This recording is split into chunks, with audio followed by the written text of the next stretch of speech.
Hello everyone, my name is Jennifer Terry. I make Philippine travel updates. If you're new to the channel, if you want to travel to the Philippines, consider subscribing to this channel to be aware of what changes there will be when traveling to the Philippines or anything about the Philippines, basically. February 10, yesterday was the reopening date for the Philippines after being closed for almost 2 years.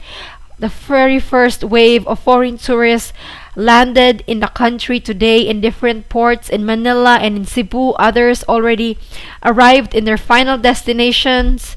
For anyone here who landed just February 10 or even today, February 11, welcome, mabuhay, mabuhay, and welcome to the Philippines.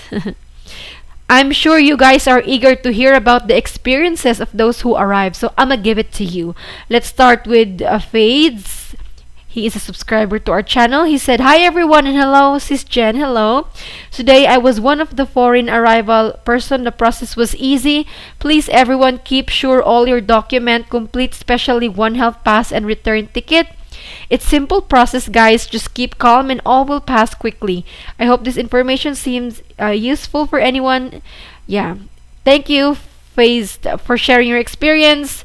Sounds pretty good as long as you have your complete requirements. Now, I want to share. There may be some airlines that are not aware that the Philippines has reopened the whole world. So, if you were an over-prepared traveler, just my suggestion, no, have a copy of the IATF Resolution 160B. I'll put the link of this resolution in the description box. It explains the reopening, the requirements, and everything. So if your airline tries to argue with you, then you can show it. You can show the IATF Resolution B 160B to them. Next up, we have the experience of Joel, so arriving today, successfully departing February 9th. He landed in Cebu. You will be asked the first to show your One Health Pass. So you need that one, that no question. Foreign nationals also need One Health Pass. Then you will be asked for your passport, RT-PCR test, and vaccination certificate. You will then receive a fully vaccinated sticker and move to another counter. There you have to hand in your arrival card, which you have to fill out on the plane. Then you will ask for your passport, insurance, outbound ticket. They will ask you there if you really stay only for 30 days, since be prepared for questions. Last step is going through security checkpoint, where you have to hand your custom slip and again show your passport. And then you can collect your luggage before you leave the airport, show your fully vaccinated sticker. That's it. Seems pretty easy too. Acts of Kindness, a subscriber, also shared this experience. He landed today, just 4 p.m. Thanks, Jennifer. You're welcome. Acts of Kindness, thanks for sharing your experience. He said that there are checkpoints. He mentioned, "I can't stress this enough about One Health Pass. Foreign nationals, foreign tourists, balikbayans, Filipinos, everyone arriving in the country must register to One Health Pass." Okay, don't forget about that requirement. First checkpoint, they will check all the documents, the negative RT-PCR test, the vaccination card, and One Health Pass. And then secondly, the immigration will check your return ticket and travel insurance. And then third checkpoint, they will check again the One Health Pass, and then you can pick up your luggage, exit the airport, and then they will check again the One Health Pass. And sixth checkpoint, check the travel boarding pass, and then just before you leave the exit or you exit the airport, again they will check the One Health Pass. So guys, One Health Pass QR code is really, really important. He shared also that apparently people who are unvaccinated are not allowed in my condo building. Philippines is very strict, but after all that is done, yeah, be aware if there is any vaccination requirement for where you are going. And I want to emphasize this, One Health Pass, it's an online website. It's a website portal where you have to fill in your basic information, your travel history, your vaccination status. You upload it there, your vaccination proof, your negative test result. So it serves as a contact tracing portal in the Philippines. It is very important. I'll put the link for this website, onehealthpass.com.ph. That is where you are going to register. I'll make a video for this tutorial for foreign nationals. Yeah, I owe you guys a lot of videos. Now, I just want to show you, this is what the One Health Pass QR code looks like. This is the holy grail that you need to present. This is the One Health Pass QR code. It has your information.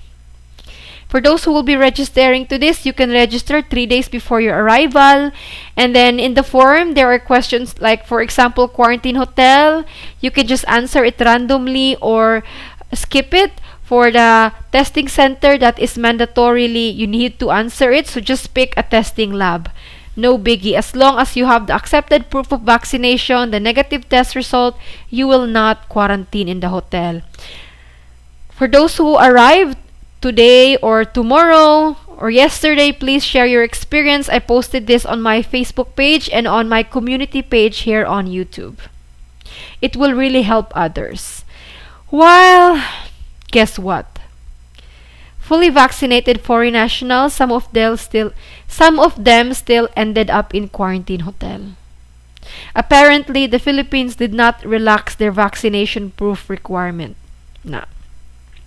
Let me share the experience of Christine. My husband arrived this afternoon, February 10, at Clark Airport from the UK. Since his vaccination certificate was issued from Somalia, he was given a red sticker on his passport, which means he needed to go to the hotel for the quarantine. They were keen on checking all the requirements needed, but so far so good, he said. Took him 40 minutes in total to sort everything out. Yeah, it's not clear here whether your husband ended up in quarantine hotel, Christine. I know you're watching, please comment down below, but there is a very clear experience of a foreign tourist who landed today, Vern. His experience was shared by one of our subscribers too, Gizmo, if I'm correct. So Vern landed today and he vlogged the whole thing. He even has a sit-down video explaining the whole experience, questions. You guys can check out his channel. I enjoyed watching his video. Actually, let me show you a little bit lang of his experience. Where I got vaccinated, but I knew if I wanted to get back in the Philippines, I was going to have to get vaccinated somewhere. So, and it proved to be true. So basically, I got in my flight at, it was supposed to leave at 8:30 and it left at 9:50. So just to cut it short, no, Vern came from from Thailand. So he was staying there, just waiting for the Philippines to reopen. And then as soon as it was announced that it was open, he bought his ticket for February 10. He landed successfully. However, he is now in a quarantine hotel in Sogo Hotel because this guy is vaccinated in Montenegro, and Montenegro is not under the reciprocity list of the government. So you remember, guys, that there is this reciprocity list. So vaccination proof issued by these countries will be accepted in the Philippines. Unfortunately, for Vern, who was vaccinated in Montenegro, Montenegro is not on this list. Therefore, his Montenegro vaccination certificate is not accepted in the country. And yes, he is now in quarantine hotel. He will stay there for at least 6 days. COVID testing on the 5th day. He even showed the Bureau of Quarantine staff at the airport a video of him getting vaccinated, but still, they did not consider. But I commend Vern for his attitude, still happy that he was able to enter. And he was right. No, there could be 3 things that could happen. You could just be accepted without any hassle. And if the vaccination proof is not accepted, you could be turned away. Fortunately, that is not the case. So what happens is you will end up in quarantine hotel treated as unvaccinated, unverified vaccination. This was already explained by the immigration the other day that those whose proof of vaccinations cannot be confirmed will be subjected to a facility-based quarantine until the release of their negative test result taken on the 5th day.